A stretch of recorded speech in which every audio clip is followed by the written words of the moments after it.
दरख्तों की दुनिया में आबाद उत्तराखंड में आए दिन वन्यजीव संघर्ष के मामले बढ़ रहे हैं। कहीं हाथी तो कहीं गुलदार बाघ और भालू इंसानों के लिए मुसीबत का सबब बने हुए हैं। उच्च हिमालयी गांवों की बात करें तो भालू का आतंक थमने का नाम नहीं ले रहा। हालांकि ऐसे में जंगलात महकमा जनता को निजात दिलाने के लिए हर उपाय पर जोर दे रहा है। इसमें स्प्रे से लेकर सलाह तक शामिल है। एक रिपोर्ट देखिए।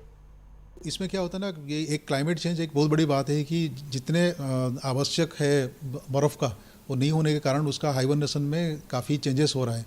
तो नेचुरली उसमें इरिटेशन का एक बात भी आ जाता है कि हर जानवर का एक अपना एक साइकिल होता है जिसमें उसको वो एडिक्वेट सुविधा मिलना चाहिए।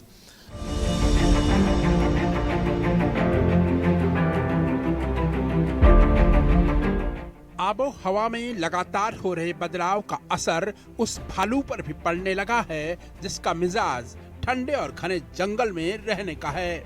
आलम यह है कि उत्तराखंड में भालू चिड़चिड़ा होने लगा है, लिहाजा जंगलात महकमे के अधिकारी ग्रामीणों को अलर्ट रहने की सलाह दे रहे हैं। इसमें अलर्ट रहना बहुत ज़रूरी है क्योंकि भालू एक इस प्रकार जानवर बहुत बड़ा होने के बावजूद भी वो काफ़ी ऐसे झाड़ी में छुप सकता है जहाँ पर पता भी नहीं चलेगा। तो इसलिए मैं रिक्वेस्ट करूँगा कि जब हम जंगल में जाते हैं तो बहुत ज़्यादा अलर्ट रहना पड़ेगा अपना सुरक्षा के लिए, अपना परिवार की सुरक्षा के लिए। ये बहुत बड़ी बात है। गांव में भालू के दस्तक के एक नहीं कई वजह बन रही हैं। मौसम बदल रहा है तो जंगलों का दायरा भी घट रहा है, जबकि माना जा रहा है कि जंगल में भालुओं की आबादी में इजाफा हुआ होगा और भोजन की कमी के चलते भालू जंगल के दायरे को लांघने को मजबूर हो गए होंगे। ऐसे में भालुओं की गिनती की भी पैरवी होने लगी है ताकि भालुओं के आवास और भोजन का जंगल में बेहतर प्रबंधन किया जा सके। अगर आपको मान लीजिए हैबिटेट जिसमें ये रहते हैं या फिर जो इनका खाना है जो ये खाते हैं नॉर्मली, अगर उसमें कोई कमी आएगी या इनकी संख्या बढ़ने से कंपटीशन बढ़ेगा तो निश्चित तौर पे ये बाहर की तरफ आबादी की तरफ आएंगे। तो हमें एक तो इनकी पॉपुलेशन का, जैसे हम लोग एलिफेंट्स का काउंट करते हैं, लेपर्ड्स का, टाइगर्स का काउंट करते हैं, तो अच्छा ये रहेगा कि हम इनके लिए भी काउंटिंग कर सकें, कैरिंग कैपेसिटी निकाल सकें, जिससे हमें ये पता रहे कि वो जो एरिया है उसमें कैरिंग कैपेसिटी से ज़्यादा भालू तो नहीं है। अगर ज़्यादा होंगे तो फिर कॉन्फ्लिक्ट की कंडीशंस बढ़ेंगी क्योंकि उनके लिए कंपटीशन हो जाएगा फूड के लिए, शेल्टर के लिए, हर चीज़ के लिए। तो कॉन्फ्लिक्ट सिचुएशंस में वो आने के चांसेस उनके ज़्यादा हैं। भालू सिर्फ शहद और फलों का शौकीन नहीं होता, भालू मांसाहारी भी होता है।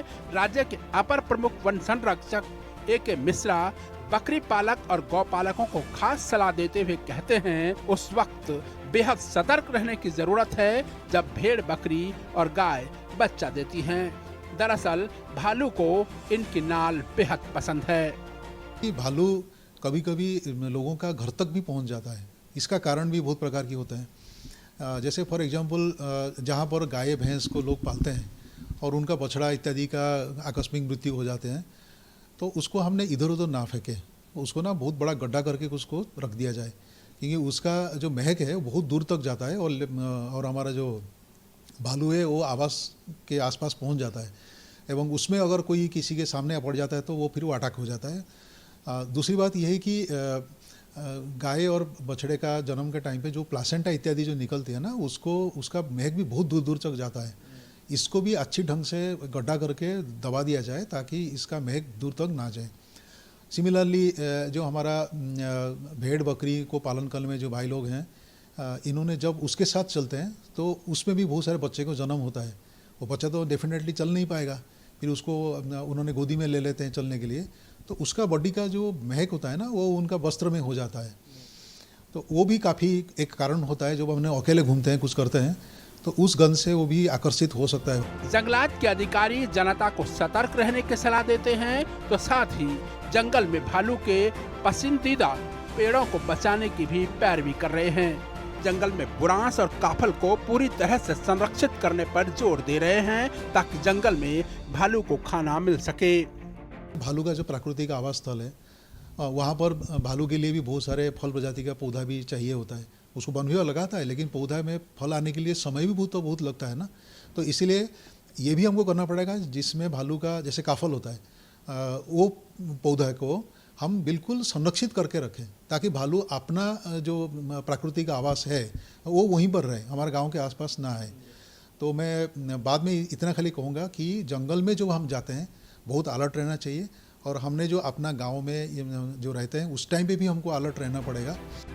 भालुओं के आतंक से बचाने के लिए रेडियो कॉलर की भी वकालत की जा रही है। साथ ही साथ ग्रामीणों को भालुओं से बचाने के लिए विदेशी मुल्कों में इस्तेमाल किए जाने वाले बियर स्प्रे भी मंगवाया जा रहा है। नतीजे अच्छे मिले तो उत्तराखंड में भी भालू के आतंक से प्रभावित इलाकों में बियर स्प्रे का इस्तेमाल किया जा सकता है। वन विभाग द्वारा एक तो जो कोई भी घायल होते हैं उनको तत्कालिक सहायता उपलब्ध कराने की कार्रवाई की जा रही है, और दूसरा जो है मेरे ख्याल से भालू के रेडियो कॉलर करने के लिए भी जहाँ पे जो समस्याग्रस्त क्षेत्र हैं उसके विकल्पों पे भी विचार किया जा रहा है। तो बेयर स्प्रे जो है वो क्या है कि अगर कोई समूह ऐसे स्थान पे जाता है जहाँ पे कि भालू के होने की संभावना है या दुर्घटना की संभावना है और भालू अचानक सामने आ जाता है, तो बेयर स्प्रे करने से जो है भालू आपके निकट नहीं आएगा। तो अमेरिका में और देशों में बेयर स्प्रे जो है उसका उपयोग जो है वो काफ़ी आम बात है, और प्रायोगिक तौर पे इसे भी हम राज्य में अपनाने के लिए प्रयास करेंगे। भालू को उसके प्राकृतिक आवास के आसपास उसके पसंदीदा भोजन की पैरवी हो रही है, तो वहीं भालुओं की गिनती पर भी जोर दिया जा रहा है। साथ ही साथ बियर स्प्रे और सावधानी बरतने की सलाह भी दी जा रही है। बहरहाल जरूरत है जंगल के दायरे को बढ़ाने और उसके भीतर जंगली जानवरों के लिए भरपूर भोजन पानी के इंतजाम करने की, ताकि जंगली जानवर जंगलों की सरहद को लांघने के लिए मजबूर न हो सकें। देहरादून से भानु प्रकाश नेगी की रिपोर्ट।